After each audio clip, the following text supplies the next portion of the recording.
Man has been created as the image of God, तो इसलिए उन्होंने कहा you are the crown of my creation. Bible कहती है कि आदमी जो है क्राउन ऑफ द क्रिएशन है। जितनी चीज़ें बनाई हैं आदमी ने, कीट हैं, पतंग हैं, चिड़िया हैं, हाथी हैं, घोड़े हैं, मवेशी हैं, सब हैं।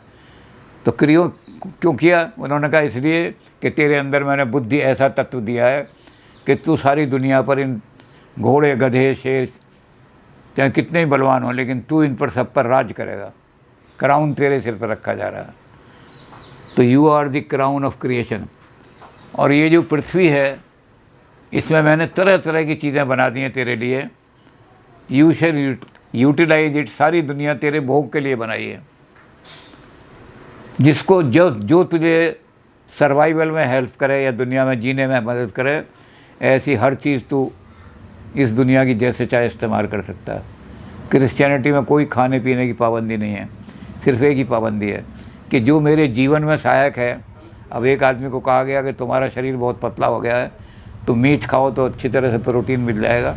तो क्रिश्चियन कहेगा मीट खाने में कोई हर्ज नहीं है, क्योंकि ये दुनिया जो है इसलिए बनाई है कि मैं सर्वाइव कर सकूं इस दुनिया में।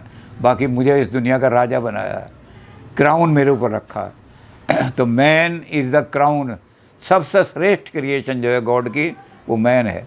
क्योंकि गॉड मैन हैज़ बीन, किसी को नहीं कहा, शेर को नहीं कहा कि मैंने शेर क्रिएट किया है my own image. Man has been created as the image of God. ये मेरी छवि को अगर ख़राब करेगा तो इसका मतलब बहुत बड़ा पाप कर रहा है। ये मेरी छवि को बनाएगा तो इसका मतलब बहुत श्रेष्ठ काम कर रहा है। जिस काम के लिए मैंने दुनिया में इसको पैदा किया है वो काम करेगा। तो आदमी की डिग्निटी को ईसाइयत ने कहा कि सबसे ज़्यादा अगर अर्थ में, दुनिया के अंदर सबसे ज़्यादा अगर कोई चीज़ ऐसी है जो, तो यही क्रिश्चियनिटी का मानववाद है। मानव से ज़्यादा कोई चीज़ श्रेष्ठ नहीं है दुनिया के अंदर। आपने अगर एक गाय मार दी तो आपसे जाके कहा बड़ा पाप किया। उन्होंने कहा कि नहीं, ये गाय सड़क पर लोगों को मार रही थी। और भगवान ने कहा कि मानव सबसे श्रेष्ठ है, इसलिए गाय को मारने में कोई पाप नहीं है, मानव को नहीं मारना। मनुष्य को मारने वाला जो है वो एनिमल होगा, उसके अंदर एनिमैलिटी होगी, या उसके अंदर शैतानियत होगी। वो शैतान गाय का रूप रख के आया, वो लोगों को मार रहा है सड़क पर। तो गाय को मारने में, हमारे यहाँ गाय को मारना, चाहे गाय सड़क पर 10 आदमी रोज़ मर रहे हैं, कोई बात नहीं। लेकिन ईसाइयों ने कह दिया कि नहीं, man crown of the creation है, जिससे आदमी को लगे कि ये मुझे मारेगा। हर एक को मार सकता है आदमी। शेर को मारना चाहे शेर को मार दे, हाथी को मारना चाहे हाथी को मार दे, अगर उसकी लाइफ को ख़तरा है तो आदमी भगवान का क्राउन ऑफ द क्रिएशन है। ये मानवतावाद भी क्रिश्चियनिटी से, बाइबल से हमारा निकल करके आता है। क्रिश्चियन मेटाफिज़िक्स को पहले देखेंगे, क्योंकि सारी हमारी नैतिकता मेटाफिज़िक्स ऑफ मॉरलिटी, जैसी हमारी मेटाफिज़िक्स होगी वैसे हमारी मॉरलिटी बनेगी। तो सबसे पहली चीज़ हम ये लाएंगे कि सबसे पहले हमारे पास आएगा कि ईश्वर का स्वरूप क्या है। और वो हम देखेंगे कि हेब्रू लोगों ने, यहूदियों लोगों ने कहा था कि मोनोथीज़्म, ईश्वर एक है। और जो हेब्रियूद का ईश्वर था, जिसको यहोवा कहते हैं हम, या कुछ भी कहते हैं, अंग्रेज़ी में यहोवा कहते हैं, उस यहोवा ने घोषणा की यहूदियों को कि मैं सुप्रीम हूँ और मैं बड़ा जेलस गॉड हूँ। I do not want to share my power with any. जो आदमी मेरी पावर को किसी से शेयर कराता है वो पापी है, वो धर्मद्रोही है, उसको मार दो। हमारे यहाँ तो गॉड की पावर में शरीक करने वाले बहुत हैं कि जब क्रिएशन करनी हो तो विष्णु जाके शरीक हो जाएंगे, जब किसी को मारना हो तो हनुमान जी जाके शरीक हो जाएंगे। तो हमारे यहाँ तो गॉड के साथ बहुत सारे लोग शरीक हैं। इसलिए हमारी मॉरलिटी डेमोक्रेटिक बनेगी, डिस्ट्रीब्यूशन ऑफ पावर की बनेगी। और उनकी कब बनेगी? एक ईसा मसीह ने जो कह दिया उसको मानना पड़ेगा, बाइबल में जो लिख दिया उसको मानना पड़ेगा, चेंज नहीं कर सकते कोई। तो वहाँ डिक्टेटरशिप आएगी। तो इसलिए हमें देखना पड़ेगा कि मेटाफिज़िक्स कैसी है क्रिश्चियनिटी की, और उसके कारण से मॉरलिटी कैसी बनेगी। तो हम इस पर फिर विस्तार से बात करेंगे। आज हमने ओरिजिन ऑफ द क्रिश्चियनिटी पर और बेसिक प्रिंसिपल जो है क्रिश्चियनिटी के, उन पर बात की। उसमें बेसिक प्रिंसिपल ने जिन चीज़ों को सारी, जब हम क्रिश्चियन मॉरलिटी पे जाएंगे तो बेसिक चीज़ें हमारे पास आ गई। पहली चीज़ जो आई वो हमारे पास आई क्षमा। जो भी आदमी पाप करता है वो अज्ञान के कारण करता है। God forgive them. भगवान कहने लगे ये तो तुझे मार रहे हैं, सूली पे चढ़ा रहे हैं, और वो भी फांसी नहीं दे रहे कि एकदम तुझे मार दें, या तलवार से तुझे कत्ल नहीं कर रहे, तो सूली पे लटका रहे हैं कि तू तड़प तड़प के मरे। तेरे हाथों में कील गाड़ दी और कील गाड़ के तू यहाँ लटका रहेगा, तो ऐसे ही धीरे धीरे हाय हाय मरेगा, और तू कह रहा है फॉरगिव देम। तो फॉरगिवनेस पहले क्रिश्चियनिटी की आई, जिनकी आज हमने बेसिक चीज़ें जिस पे क्रिश्चियनिटी खड़ी हुई है, कोई डिटेल से बात करेंगे। तो पहला सिद्धांत क्रिश्चियनिटी का है forgiveness. To err is human, to forgive is divine. दुनिया में कोई आदमी ऐसा नहीं जिससे गलती ना हुई हो, क्योंकि गॉड की इमेज है, गॉड नहीं है आदमी। आदमी गॉड नहीं हो सकता, गॉड की सिर्फ इमेज है, इसलिए हर एक आदमी से गलती हो सकती है। तो कांट ने इस पर एक बात लिखी है, जो प्लेटो ने बात कही थी वो कांट ने रिपीट की है। प्लेटो ने तो ये कहा था कि गलती हर आदमी से होती है, मूर्ख आदमी अपनी गलती पर पछता करके समय बर्बाद करते हैं। हाँ ये मुझसे गलती हो गई, रोते रहते हैं। Wise man immediately correct mistake, और वो फिर हो जाते हैं, they don't waste their time. ऐसा कोई आदमी नहीं मिलेगा जिससे गलती ना हुई हो। बस गलती में ये है कि मूर्ख आदमी रोते रहते हैं, हाँ ये गलती हो गई, हाँ ये गलती हो गई भैया, किसी के पास जाते हैं, किसी वहाँ सारा।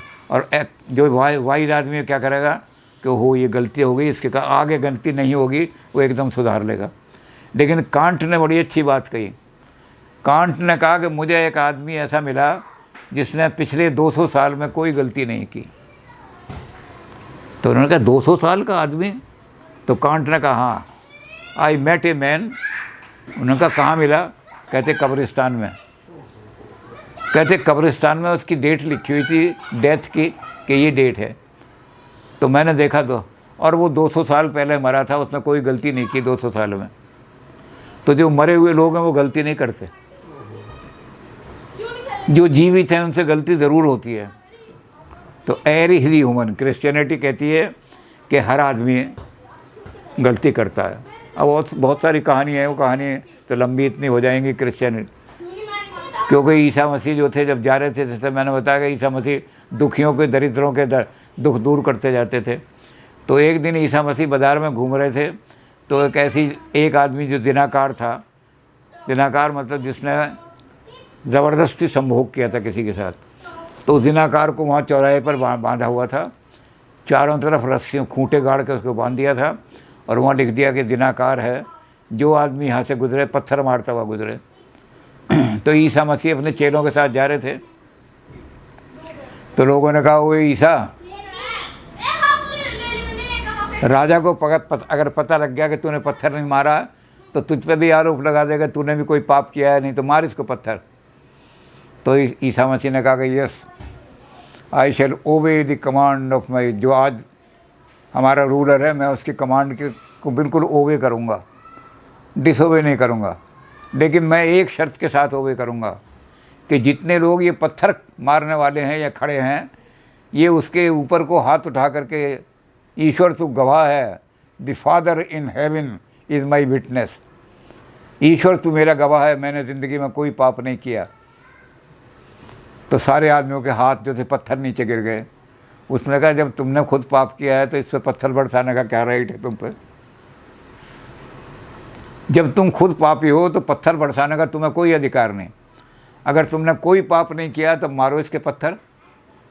तो ऐसी बहुत सारी कहानियाँ हैं, उन कहानियों को तो रिफॉर्मिस्ट थ्योरी ऑफ पनिशमेंट ये ईसाइयों की देन है। रिफॉर्मिस्ट थ्योरी में क्या है कि आपने एक आदमी को अगर रिफॉर्म कर लिया तो यू गेन्ड वन मैन, आपने उसको मार दिया तो यू लॉस्ट वन मैन। एक आदमी को गेन करना ये ज़्यादा महत्वपूर्ण है, क्योंकि आदमी को आप बना नहीं सकते, आदमी को बना नहीं सकते, आदमी को मार सकते हो। तो आपने इस क्षमा वाले जो उनका सिद्धांत है ईसाइयों का, इस ईसाइयों के सिद्धांत के ऊपर इन्होंने एक पूरा सिस्टम खड़ा कर दिया उस सिस्टम का नाम है रिफॉर्मिस्ट थ्योरी ऑफ सिन या punishment. Reformist theory of punishment यही कहती है, hate the crime not the criminal. अपने किसी कमज़ोरी के कारण से, किसी अज्ञान के कारण से इस क्रिमिनल ने क्राइम कर दिया है, इस क्रिमिनल से हेट मत करो। ईसा मसीह ने जुडास के बारे में यही कहा था कि जब लोगों ने कहा कि जुड़ा बिट्रेयर है, इस जुड़ा को जो है पनिशमेंट मिलनी चाहिए, तो ईसा मसीह बड़े मौन हो गए थे।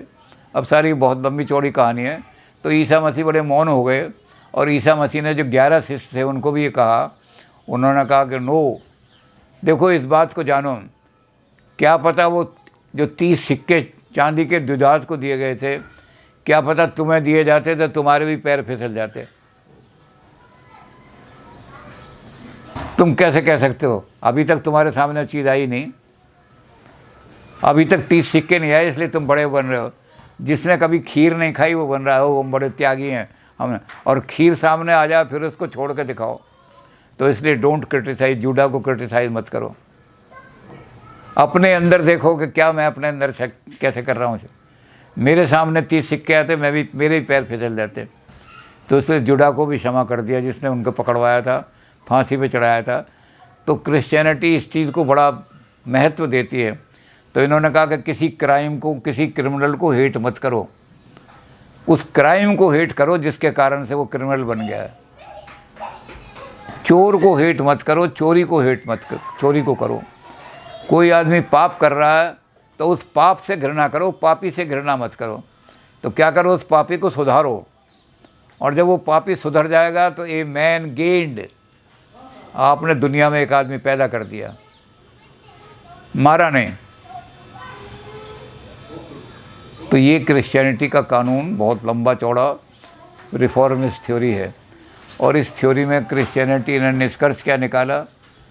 क्रिश्चियनिटी ने कहा कि इसमें एक बहुत बड़ा निष्कर्ष है। वो निष्कर्ष इस थ्योरी में है कि अगर आपने एक आदमी को सुधार दिया और उस आदमी को गेन कर लिया, मार देते तो लॉस हो जाता, आपने उसको गेन कर लिया, तो क्या पता वो आदमी फिर बाद में कितना महान बन जाए। तो फिर क्रिश्चियनिटी ने बाइबल में क्या लिखा? Every sinner has a future and every saint has a past. जो आज सेंट बने हुए हैं, इनका पास्ट देखो, ये क्यों आए साधु बन के? कहीं कोई कत्ल करा होगा इसलिए साधुओं के पेश घूम रहा है।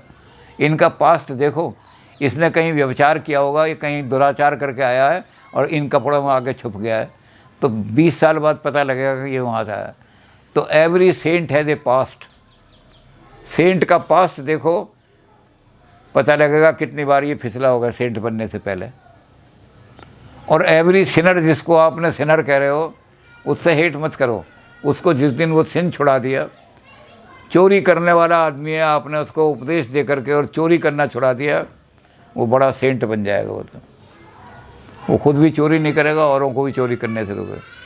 तो क्रिश्चियनिटी का ये जो लॉ है फॉरगिवनेस का, ये अपने अंदर पैदा करो तो आप भगवान के प्रिय बन जाओगे। भगवान के प्रिय नहीं बन जाओगे, बल्कि आपके अंदर डिविनिटी आ जाएगी।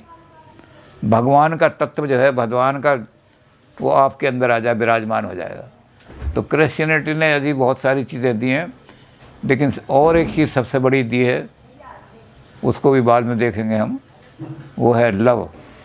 जो अपना इन्होंने सिद्धांत दिया है कि गो एंड सर्व ह्यूमैनिटी। तो ह्यूमैनिटी की सेवा करना वही कर सकता है जो ह्यूमैनिटी से प्रेम करता हो। हम जिससे प्रेम नहीं करते उसकी क्यों सेवा करेंगे? तो सेवा करने का काम ये है कि लव ह्यूमैनिटी, तब जा कर के आप क्राइस्ट के मिशन को पूरा कर सकोगे। तो इस पर भी चर्चा करेंगे और बहुत क्रिश्चियनिटी ने बहुत कुछ दिया है, उस पर चर्चा करेंगे। लेकिन पहले क्रिश्चियनिटी की मेटाफिजिक्स पर चर्चा करेंगे कि भगवान का क्या स्वरूप मानते हैं वो। भगवान संसार के अंदर बनाया, तो रियलिटी एक भगवान ही है, और भी रियलिटी हैं। तो ट्रिनिटी को मानते हैं, 3 चीज़ों को रियल मानते हैं। तो इस पर सब पर पहले चर्चा करके मेटाफिजिक्स पर, फिर क्रिश्चियनिटी के एथिक्स पे आ जाएंगे। और एथिक्स के बाद फिर क्रिश्चियनिटी में कितने संप्रदाय बने। दुनिया में क्रिश्चियनिटी फैल तो गई, लेकिन जो नए नए लोग आए, जो बड़े बड़े सेंट आए, संत आए, उन्होंने अपने अपने ढंग से बाइबल का इंटरप्रेशन करके उसको नए सिरे से, उनको जो नियम थे हमारे पुराने नियम और नए नियम, उनको लागू करने की कोशिश की, तो एक नया संप्रदाय खड़ा हो गया। तो जितने संप्रदाय क्रिश्चियनिटी में खड़े हुए हैं, जितनी दुनिया में क्रिश्चियनिटी फैली, उतने संप्रदाय भी क्रिश्चियनिटी में बन गए। तो इस पर भी हम चर्चा करेंगे, लेकिन सबसे पहले हमने क्रिश्चियनिटी की एथिक्स और क्रिश्चियनिटी की मेटाफिजिक्स देखनी है।